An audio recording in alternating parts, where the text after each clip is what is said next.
లోకమును దాని ఆశయు గతించిపోవును గాని దేవుని చిత్తమును జరిగించువాడు నిరంతరము నిలుచును. ఇక్కడ చివర ఉన్న ఒక మాట మనం చదువుతున్నాం. దేవుని చిత్తాన్ని జరిగించేవాడు నిరంతరము నిలుస్తాడు. దేవుని చిత్తాన్ని జరిగించే వాళ్ళు ఎవరైనా సరే నిరంతరము జీవిస్తారు. ఇది మాట విన్నప్పుడు మనకు అనిపిస్తుంది, నిరంతరము జీవిస్తారా? ఎట్లా జీవిస్తారు అంటే చావరా, ఇక చనిపోకుండా ఉంటాడా మనిషి?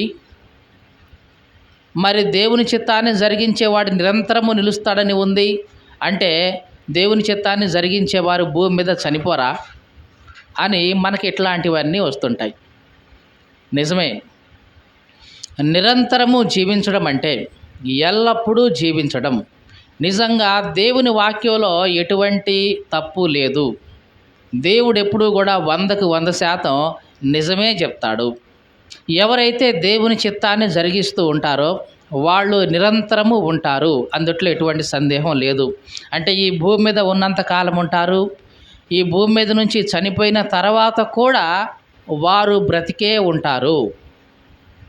ఎట్లా ఉంటారు? బ్రతికే ఉంటారు. మనిషికి 2 రకాలైన జన్మలు ఉన్నాయి, 2 రకాలైన మరణాలు కూడా ఉన్నాయి. జన్మలు ఎన్ని రకాలు? 2 రకాలు. మరి మరణాలు 2 ఉన్నాయి. మొదటి జన్మ ఇదిగో తల్లి గర్భంలోంచి వచ్చిన జన్మ, ఇది భౌతిక సంబంధమైంది. అలాగే మొదటి మరణం ఇదిగో శరీరాన్ని వదిలిపెట్టేది, అది కూడా భౌతికమైనది. మీకు అర్థమైందా? మొదటి జన్మ అంటే తల్లి గర్భం నుంచి మనం శరీరాన్ని ధరించుకుంటున్నాం, అది మొదటి జన్మ. మరి మొదటి మరణం అంటే ఇదిగో ఈ శరీరాన్ని ఏదైతే ధరించుకుని వచ్చామో ఆ శరీరాన్ని వదిలిపెడుతున్నాం, అది మొదటి జన్మ, మొదటి మరణం. మరి రెండవ జన్మ అంటే తల్లి గర్భంలోంచి మనం ఎలాగైతే ఇదిగో ఈ భూ సంబంధమైన ఒక బిడ్డగా జన్మించామో అలాగే మనం మారు మనసు పొంది బాప్తిస్మం తీసుకున్నప్పుడు దేవుని బిడ్డగా మార్చబడుతున్నాం, అది రెండవ జన్మ. మీకు అర్థమైందండి? మొదటి జన్మ అంటే మానవుని యొక్క బిడ్డగా నువ్వు జన్మించావు, అది మొదటి జన్మ. రెండవ జన్మ అంటే దేవుని బిడ్డగా నువ్వు జన్మిస్తావు, అది రెండవ జన్మ. రెండవ జన్మ అంటే ఏమిటి? దేవుని బిడ్డగా జన్మించటం, ఇది రెండవ జన్మ. మరి రెండవ మరణం అంటే నరకాగ్ని. ఆ నరకాగ్నిలో పడితే రెండవ మరణంలోకి వెళ్ళిపోయినట్లే. ప్రకటన గ్రంథంలో మనం చదువుకుంటాం, అందరూ కూడా అగ్నిగుండంలో వేయబడతారు, ఇదే రెండవ మరణము అని ఉంటుంది. కాబట్టి ప్రతి మనిషికి కూడా ఈ లోకంలో 2 జన్మలు ఉన్నాయి, అలాగే 2 మరణాలు కూడా ఉన్నాయి. ఎన్ని జన్మలు ఉన్నాయి? 2 జన్మలు. ఎన్ని మరణాలు ఉన్నాయి? 2 మరణాలు. మొదటి జన్మ అంటే ఇదిగో మనిషి బిడ్డగా నువ్వు జన్మించడం. రెండవ జన్మ అంటే దేవుని బిడ్డగా నువ్వు జన్మించావు. ఈ లోకంలో చాలామంది మొదటి జన్మ ఎత్తారు, అందుట్లో ఎటువంటి సందేహం లేదు. మరి రెండవ జన్మ పొందిన వాళ్ళు ఎంతమంది అంటే చాలా తక్కువ మందే. ఎవరైతే రెండవ జన్మ పొందుతారో వాళ్ళు మాత్రమే పరలోకంలో చేరతారు. ఇది యేసు ప్రభు చెప్పాడు. ఒకసారి నికోదేము అనే ఒక ఆయన అర్ధరాత్రి యేసు ప్రభు దగ్గరికి వచ్చాడు. ఏ సమయంలో? అర్ధరాత్రి సమయంలో వచ్చాడు యేసు ప్రభు దగ్గరకు. ఎందుకని అర్ధరాత్రి వచ్చాడు? బహుశా ఆయన ఒక అధికారి కాబట్టి పగలంతా పనులు ఉండుండొచ్చు, లేదా ఒక అధికారి కాబట్టి మనుషులందరి ముందు పట్టపగలు యేసు ప్రభు దగ్గరికి వెళ్తే ఈయన కూడా ఇంత అధికారి అయి ఉండి కూడా చూసి యేసు ప్రభు దగ్గరికే పోతున్నాడు అని నలుగురు అనుకుంటారేమో అని ఆ మొహమాటంతోనో, లేకుంటే నలుగురు నన్ను చూస్తే మళ్ళీ ఏమనుకుంటారో అనుకున్నాడో ఏమో, మొత్తానికైతే రహస్యంగా రాత్రి సమయంలో యేసు ప్రభు దగ్గరికి వచ్చాడు. యేసు ప్రభు దగ్గరికి వచ్చి అంటున్నాడు, బోధకుడా, నువ్వు మంచివాడు అని మాకు తెలుసు నాయనా, నువ్వు చాలా మంచి విషయాలు చెప్తున్నావు, అసలు చాలా జ్ఞానంగా చెప్తున్నావు అన్ని విషయాలు. నీకు ఇంత జ్ఞానం పరలోకం నుంచి వచ్చితే తప్ప ఏ మనిషి కూడా నీలాగా జ్ఞానంగా మాట్లాడలేడు, నీలాగా అద్భుతాలు చేయలేడు. అసలు నువ్వు పరలోకం నుంచే వచ్చావని మేము నమ్ముతున్నావయ్యా అని యేసు ప్రభుని మొత్తానికైతే ఎత్తేస్తున్నాడు పొగడ్తలతో. ఇన్ని చెప్పిన తర్వాత యేసు ప్రభు అన్నాడు, ఒకటే ఒకటి అన్నాడు. ఏమని చదువుదాం ఒకసారి. యోహాను సువార్త 3వ అధ్యాయం ప్రారంభం నుంచి. యూదుల అధికారి అయిన నీకోదేమని పరిసయ్యుడు ఒకడు నేను. అతడు రాత్రి యందు ఆయన యొద్దకు వచ్చి, బోధకుడా, నీవు దేవుని యొద్ద నుండి వచ్చిన బోధకుడు అని మేము ఎరుగుదుము. దేవుడు అతనికి తోడై ఉంటేనే గాని నీవు చేయుచున్న సూచక్రియలను ఎవడునూ చేయలేడని ఆయనతో చెప్పెను. అందుకు యేసు అతనితో, ఒకడు క్రొత్తగా జన్మించితేనే గాని అతడు దేవుని రాజ్యమును చూడలేడని నిశ్చయముగా నీతో చెప్పుచున్నాను. చూడండి, ఇక్కడ యేసు ప్రభువుని ముందు ఏమన్నాడు ఈ నీకోదేము? బోధకుడా, చాలా జాగ్రత్తగా వినాలి. ఏమంటున్నాడు? బోధకుడా, నీవు దేవుని దగ్గర నుంచి వచ్చిన వాడు అని నాకు అర్థమవుతుంది. దేవుడు అతనికి తోడై ఉంటే తప్ప నీవు చేసే అద్భుత కార్యాలు కానీ సూచక్రియలు కానీ ఇట్లాంటివి ఎవరు చేయలేరయ్యా అని చెప్తున్నప్పుడు మనమైతే ఏమంటాం? Thank you thank you thank you thank you అంటుంటాం కదా. ఎవరైనా నీ గురించి ఒక మంచి మాట చెప్తే నువ్వేమంటావు? Thank you thank you thank you. Yesu ప్రభు థ్యాంక్ యూ నీకోదేము గారు, మీరు బాగా అర్థం చేసుకున్నారు, భలేగా చెప్పారు, థ్యాంక్ యూ అనలేదు. దానికి బదులుగా ఏమంటున్నాడు? ఒకడు క్రొత్తగా జన్మించితేనే కానీ అతడు దేవుని రాజ్యాన్ని చూడలేడని నిశ్చయంగా నీతో చెప్తున్నాను. ఏవండి, నన్నేదో మీరు పొగుడుతున్నారు. ఈ పొగడ్తలకు నేను పొగిపోయేవాడిని కాదు. కానీ ఒక విషయం మాత్రం నిజం. ఏంటంటే, ఒకడు క్రొత్తగా జన్మించాలి. ఎలా జన్మించాలి? క్రొత్తగా జన్మించాలి. అలా జన్మిస్తేనే పరలోక రాజ్యంలో ఉంటాడు. ఇదిగో నాలాంటి ఒక బోధకుడిని మెచ్చుకుంటేనో, నాలాంటి ఒక బోధకుడిని నువ్వు మంచివాడివి, నువ్వు అట్లాంటివాడు ఇట్లాంటివాడని పొగిడితేనో నువ్వు పరలోక రాజ్యం వెళ్ళలేవు. నువ్వు పరలోక రాజ్యం వెళ్ళాలి అంటే క్రొత్తగా జన్మించాలి. అలా క్రొత్తగా జన్మిస్తేనే, అంటే రెండో జన్మ ఎత్తాలి. క్రొత్తగా జన్మించడం అంటే రెండో జన్మ మళ్ళా పొందాలి. అలా పొందితేనే నువ్వు పరలోక రాజ్యంలో ఉంటావు, లేకపోతే ఉండవు అన్నాడు. ఈయనకి ఏం అర్థం కాల. క్రొత్తగా జన్మించడం ఏంది?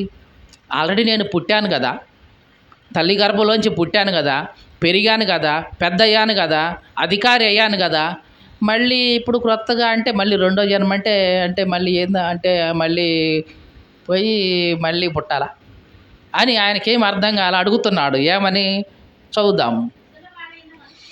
అందుకు నీకోదేము 4వ వచనం. అందుకు నీకోదేము, ముసలివాడైన మనుషుడు ఎలాగో జన్మించగలడు? రెండవ మారు తల్లి గర్భమందు ప్రవేశించి జన్మింపగలడా అని ఆయనను అడగగా. చూడండి ఏమంటున్నాడు.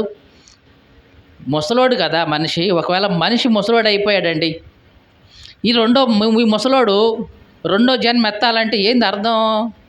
మళ్ళీ తల్లి గర్భంలోకి పోయి మళ్ళీ అక్కడి నుంచి పుట్టాలా అంటే 2 సార్లు పుట్టాలా అని అంటున్నాడు ఈయన. మీకు అర్థమైందా?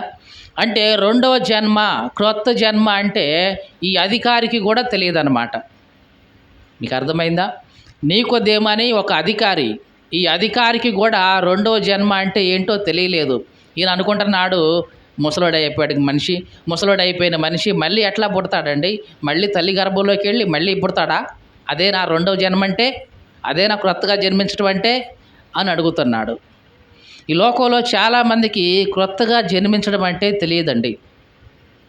వాళ్ళు ఎంతసేపటికి మారు మనసు పొందాము, బాప్తీసం తీసుకున్నాము అనుకుంటున్నారు తప్ప ఇది క్రొత్త జన్మ అంటే నూతనమైన జన్మ అని చాలామందికి తెలియదు.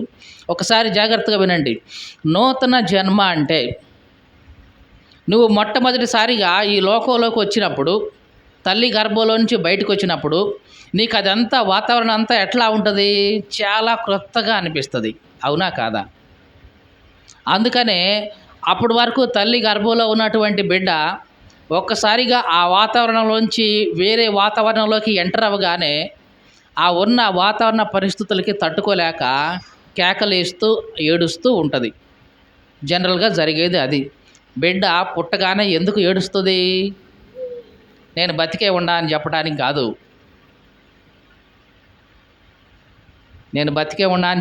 కాదు, ఎందుకంటే అప్పటిదాకా తల్లి గర్భంలో ఉన్న ఆ వాతావరణం, ఆ పరిస్థితులు వేరు. తల్లి గర్భంలో నుంచి బయటికి వచ్చిన తర్వాత ఇక్కడ ఉన్న బయట ఉన్న వాతావరణం ఈ పరిస్థితులు వేరు. అందుకని ఒక్కసారిగా ఆ వాతావరణంలోంచి ఈ వాతావరణంలోకి మారేటప్పటికి ఆ బిడ్డ ఆ వాతావరణానికి అనుగుణంగా తన శరీరాన్ని సర్ది చేసుకోవడం కోసం ఏడుపు ద్వారా సంకేతాలు బయటికి పంపిస్తూ ఉంటుంది. దేవునికి స్తోత్రం కలుగును గాక. హల్లెలూయా. అలాగే ఒక వ్యక్తి క్రొత్తగా జన్మించినప్పుడు అంటే ఈ భౌతిక సంబంధమైన వాతావరణం నుంచి ఆత్మ సంబంధమైన వాతావరణంలోకి ప్రవేశిస్తాడు. మీకు అర్థమైందా?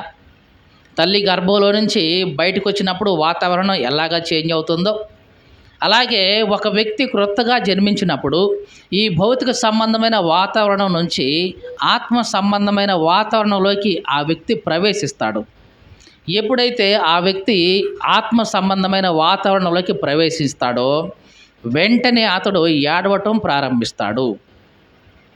ఎందుకు ఏడవటం ప్రారంభిస్తాడు అంటే, ఇదిగో ఈ భౌతిక సంబంధమైన వాతావరణంలో ఎన్నో పాపాలు చేస్తుంటాడు, ఎన్నో దుర్మార్గాలు, దుష్టత్వాలు ఇవన్నీ తన శరీరంతో చేశాడు. అవన్నీ ఒక్కసారిగా ఈ ఆత్మ సంబంధమైన వాతావరణంలోకి వెళ్ళిపోగానే వాటన్నిటి విషయమై పశ్చాత్తాపం పడతాడు. ఏం చేస్తాడు? పశ్చాత్తాపడతాడు, ఏడుస్తాడు, రోదిస్తూ ఉంటాడు. అయ్యో, నేను తెలియక ఇవి పొరపాట్లన్నీ చేశాను నాయన, నా జీవితంలో ఎంత పాపాన్ని నేను ఉంచుకొని ఇదిగో ఇట్లాగా బ్రతికానయ్యా, నన్ను క్షమించు తండ్రి అని ఏడుస్తూ ఉంటాడు. ఎందుకంటే ఆ వాతావరణం నుంచి ఈ వాతావరణంలోకి ప్రవేశించాడు కాబట్టి. ఎప్పుడైతే ఒక వ్యక్తి నూతనంగా జన్మిస్తాడో తన హృదయంలో పశ్చాత్తాపం మొదలవుతుంది. తన పాపముల విషయమై దుఃఖం ప్రారంభమవుతుంది. చేసిన పాపాలను జ్ఞాపకం చేసుకొని ఏడుస్తాడు. ఎందుకంటే దేవునికి వ్యతిరేకంగా నేను ఈ పాపం చేశాను, నా తల్లిదండ్రులకు వ్యతిరేకంగా ఈ పాపాన్ని చేశాను, దేవుని వాక్యంలో ఎట్లా ఉంటే ఇదిగో నేను ఎట్లా పాపం చేస్తూ బ్రతికాను అని ఎప్పుడైతే ఒక మనిషి తన పాపం బట్టి ప్రాయశ్చిత్తపడతాడో, పశ్చాత్తాపడతాడో, ఏడుస్తాడో, దుఃఖిస్తాడో, రోదిస్తాడో నిజంగా ఆ వ్యక్తి హృదయంలో నూతన జన్మ కలిగినట్లు. దేవునికి స్తోత్రం కలుగునుగాక. హల్లెలూయా. మరి క్రొత్తగా జన్మించినప్పుడు అంటే భౌతికంగా జన్మించినప్పుడు ఎలాగైతే చిన్నగా తల్లి దగ్గర నుంచి పాలు, ఆహారం ఇవన్నీ తిని చిన్నగా ఎదుగుతూ ఉంటామో, అలాగే ఈ నూతన జన్మ పొందినప్పుడు అంటే రెండవ జన్మ పొందినప్పుడు ఇదిగో దేవుని వాక్యం అనే పాలు మనకు తప్పనిసరిగా అవసరం. ఏమిటివి? దేవుని వాక్యం అనే పాలు. అంటే దేవుని వాక్యాన్ని చిన్నగా చదువుకుంటూ, ప్రార్థన చేసుకుంటూ, వాటిని మనకు అన్వయించుకుంటూ, మళ్ళీ చదువుతూ, ప్రార్థన చేసుకుంటూ, చిన్నగా దేవుని వాక్యం అనే పాలతో ఈ ఆత్మీయంగా ఎదిగిన ఈ బిడ్డ చిన్నగా బలపడుతూ ఉంటాడు. దేవునికి స్తోత్రం కలుగును గాక. హల్లెలూయా. కాబట్టి నీకోదేముకి అర్థం కాలేదు. అదేంటి, మనిషి ముసలుడైపోయిన తర్వాత మళ్ళీ ఎట్లా పుడతాడు అంటే రెండో మారు తల్లి గర్భంలోకి వెళ్ళి మళ్ళీ పుడతాడా అని అంటున్నాడు. అప్పుడు యేసు ప్రభు క్రొత్త జన్మ అంటే ఏమిటో క్లారిటీ ఇస్తున్నాడు. చదువుదాం. యేసు ఇట్లనేను, ఒకడు నీటి మూలంగాను ఆత్మ మూలంగాను జన్మించితేనే కానీ దేవుని రాజ్యంలో ప్రవేశించలేడు. చూడండి, రెండింటి ద్వారా జన్మించాలి. నూతన జన్మ ఎట్లా ఉంటుంది, క్రొత్త జన్మ ఎట్లా ఉంటుంది? నీటి మూలంగా, ఆత్మ మూలంగా. నీటి మూలంగా అంటే నీరు అంటే వాక్యానికి సాదృశ్యం. మరి ఆత్మ అంటే పరిశుద్ధాత్మ దేవుడు. అంటే దేవుని వాక్యాన్ని నువ్వు వింటున్నప్పుడు పరిశుద్ధాత్మ దేవుడు నీలో క్రియ చేస్తాడు. అంటే నీ పాపాల విషయమై నిన్ను ఒప్పిస్తాడు, నీ చేసిన అపరాధాలను బట్టి నిన్ను ఒప్పిస్తాడు. ఇదిగో నువ్వు తప్పు చేసావు దేవునికి వ్యతిరేకంగా, నువ్వు పొరపాటు చేసావు దేవునికి వ్యతిరేకంగా అని దేవుని ఆత్మ నీలోకి వచ్చి నిన్ను ఒప్పింపజేస్తాడు. అలా ఒప్పింపజేసినప్పుడు ఇదిగో ఆ జన్మ నీకు కలుగుతుంది. అంటే నీటి ద్వారా, ఆత్మ ద్వారా రెండవ జన్మ జరుగుతుంది. ఇంకా చదువుదాం. శరీరం మూలంగా జన్మించింది శరీరం, ఆత్మ మూలంగా జన్మించింది ఆత్మ. చూడండి, శరీరం మూలంగా జన్మించింది ఏమిటి? శరీరం. అంటే తల్లి గర్భం అంటే శరీరమేగా. ఆ శరీరం మూలంగా జన్మించింది ఇది ఏంటి? శరీరమే. కానీ ఇప్పుడు నేను ఆత్మ మూలంగా జన్మిస్తున్నాను కాబట్టి దాని పర్యవసానం ఆత్మీయంగా ఉంటాను. దేవునికి స్తోత్రం కలుగును గాక. హల్లెలూయా. ఇంకా చదువుదాం 7వ వచనం. మీరు క్రొత్తగా జన్మించాలని మీతో చెప్పినందుకు మీరు ఆశ్చర్యపడొద్దు. నికోదేముకి ఆశ్చర్యం కలుగుతూ ఉంది. ఇదేంటి క్రొత్తగా జన్మించడం అంటున్నాడు, నేను ఇంతవరకు ఈ మాట ఎన్నడూ వినలేదు. క్రొత్తగా జన్మించమంటున్నాడు, ఇవేమి నాకేం అర్థం కావట్లేదు అనుకుంటున్నాడు నికోదేము. అప్పుడు యేసు ప్రభు మళ్ళీ చెప్తున్నాడు ఏమని, అబ్బాయి క్రొత్తగా జన్మించడం అంటే ఏంటో అర్థం కావట్లేదా? నేను చెప్తాను, జాగ్రత్తగా విను. గాలి తెలుసు కదా నీకు? తెలుసండి. గాలి తనకిష్టమైన చోటుకి విసురుతూ ఉంటుంది, అవును కదా? అవునండి. ఒక్కోసారి ఉత్తరం పోవాలంటే ఉత్తరం పోద్ది, దక్షిణం పోవాలంటే దక్షిణం పోద్ది. తనకిష్టం అంటే గాలి విసురుతూ ఉంటుంది. నీవు దాని శబ్దం వింటావే కానీ అది ఎక్కడి నుంచి వస్తుందో ఎక్కడికి పోతుందో నీకు తెలియదు, అవును కదా? అవునండి. గాలి వీస్తుంది అబ్బాయి, అది ఎక్కడి నుంచి వస్తుందో నీకు తెలుసా? తెలియదండి. పోనీ ఇటు నుంచి పోతుంది, ఎక్కడికి పోతుందో తెలుసా? తెలియదు. దాన్ని నువ్వు చూడలేవు, కానీ దాని శబ్దం మాత్రమే వింటావు, అవును కదా? గాలి వస్తూ ఉంటుంది అంటే ఎక్కడి నుంచి వస్తుందంటే తెలియదు, అంటే ఇటు నుంచి వస్తుందని చెప్తావు కానీ ఎక్కడి నుంచి వస్తుందంటే తెలియదు. మరి ఇటు పోయింది అంటావు కానీ ఎక్కడికి పోతుందో కూడా చెప్పలేవు, కానీ దాని శబ్దం మాత్రం నీకు వినబడుతుంది. అలాగే ఆత్మ మూలంగా జన్మించిన వాడు కూడా అట్లాగే ఉంటాడు. ఆ జన్మ ఎక్కడి నుంచి వస్తుందో నీకు తెలియదు, ఆ జన్మ నిన్ను ఎక్కడికి తీసుకుపోతుందో నీకు తెలియదు, కానీ దాని ద్వారా వచ్చే ఫలితం మాత్రం నీ కంటికి కనిపిస్తూ ఉంటుంది. అది మాత్రం నువ్వు వినగలుగుతావు, చూడగలుగుతావు. ఇదే క్రొత్త జన్మ అంటే అన్నాడు.